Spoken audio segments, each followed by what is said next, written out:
just come into your battery room here.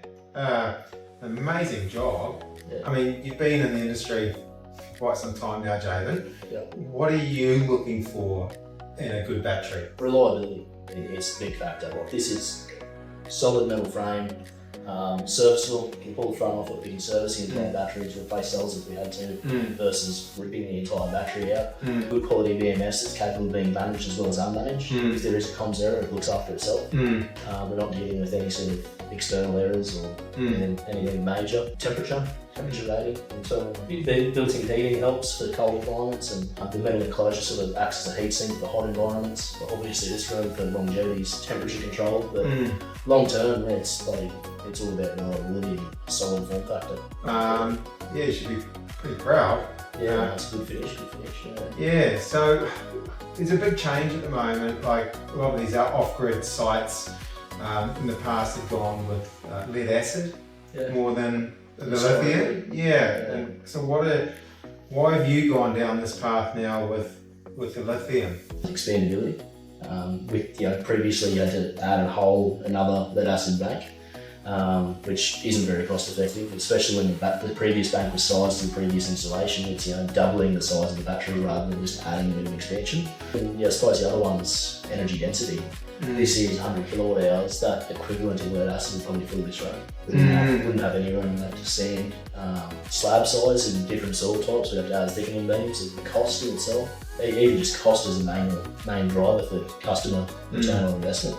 And when you went and designed this system, were you thinking about, that's it, I'm just happy, we're going to go with, 5, how many of these? Six of these Helios, and that's it, you're pretty happy? Or have you got... No, this customer's got plans to expand again as they continue adding buildings on their station.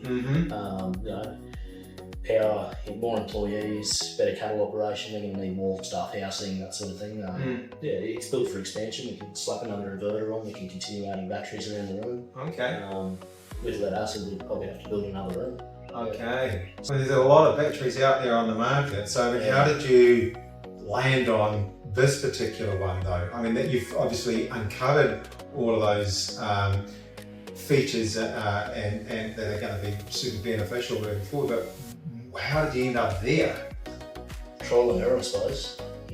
Buying different batteries, trying different products. This isn't the fastest install time. It's definitely, all-in-one inverters, but what happens when the inverter dies or, that inverter gets discontinued, you're stuck with a battery bank that's unusable. I think the 48 volt platform is where you start looking.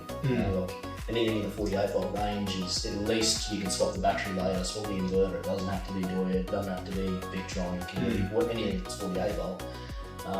That platform really just trial and error through those sorts of batteries and then something robust like this. And I see here in this space that's been created specifically as a battery room.